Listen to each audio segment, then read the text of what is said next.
கனமழை பெய்ததை அடுத்து நோய் தொற்று பரவாமல் இருக்க சென்னை மாநகராட்சி பல்வேறு தடுப்பு நடவடிக்கைகளை மேற்கொண்டு வருகிறது. இதுகுறித்த கூடுதல் தகவல்களை வழங்குகிறார் செய்தியாளர் தேவப்பிரியன். சென்னையில் கடந்த சில நாட்களுக்கு பெய்த கனமழையின் காரணமாக பெரும்பாலான பகுதிகளில் நீர் தேங்கியது. இந்த நீரினால் பரவக்கூடிய நோய்களை கட்டுப்படுத்தும் விதமாக சென்னை மாநகராட்சி மற்றும் மாவட்ட நிர்வாகங்கள் சார்பாக பல்வேறு இடங்களில் காய்ச்சல் தடுப்பு முகாம்கள் நடத்தப்பட்டு வருகின்றன. நான் இருக்கக்கூடிய இடம் சென்னை சைதாப்பேட்டில் இருக்கக்கூடிய அரசு மருத்துவமனை. இன்று காலை முதலே இந்த இடத்தில் இந்த மருத்துவமனைக்கு காய்ச்சலால் வரக்கூடிய நபர்களின் எண்ணிக்கை சற்று அதிகரித்துள்ளது என்று கூற வேண்டும். அது மட்டுமில்லாமல் இந்த காய்ச்சலால் வரக்கூடியவர்களை கண்காணித்து அவர்களுக்கு என்ன விதமான சிகிச்சை அளிப்பது என்பது குறித்தும் மருத்துவர்கள் ஆலோசிக்கிறார்கள். குறிப்பாக மழைக்காலங்களில் செய்ய வேண்டியது, செய்யக்கூடாதது என்பது குறித்த பல்வேறு விழிப்புணர்வுகளையும் மருத்துவர்கள் அளித்துக் கொண்டிருக்கிறார்கள்.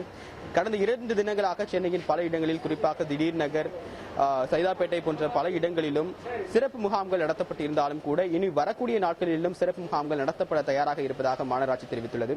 அதே நேரத்தில் முக்கியமாக இந்த மழைக்காலங்களின் போது நீரினால் பரவக்கூடிய நோய்களான ஃப்ளூ வைரஸ், கண் நோய் மற்றும் பல நோய்களை கட்டுப்படுத்துவதற்கு செய்ய வேண்டியவை, செய்யக்கூடாதவை என்பது குறித்தும் மாநகராட்சி அதிகாரிகள் பொதுமக்களுக்கு விளக்குகிறார்கள். அதாவது குறிப்பாக உணவு சமைப்பதற்கு முன்பும் உண்பதற்கு முன்பும் பொதுவாக கையை முழுவதுமாக கழுவ வேண்டும், குடிநீரை முற்றிலுமாக காய்ச்சி குடிக்க வேண்டும், நிலவேம்பு கஷாயத்தை குடிக்க வேண்டும் என்ற போன்ற பல வழிமுறைகளையும் மருத்துவர்கள் பொதுமக்களுக்கு அறிவுறுத்துகிறார்கள். இது தொடர்பான விழிப்புணர்வும் அந்தந்த பகுதி மக்களுக்கும் கொடுக்கப்பட்டிருப்பதாக மாநகராட்சி தரப்பில் தெரிவிக்கப்பட்டுள்ளது. புதிய தலைமுறைக்காக ஒளிப்பதிவாளர் பிரபுவுடன் தேவப்பிரியன்.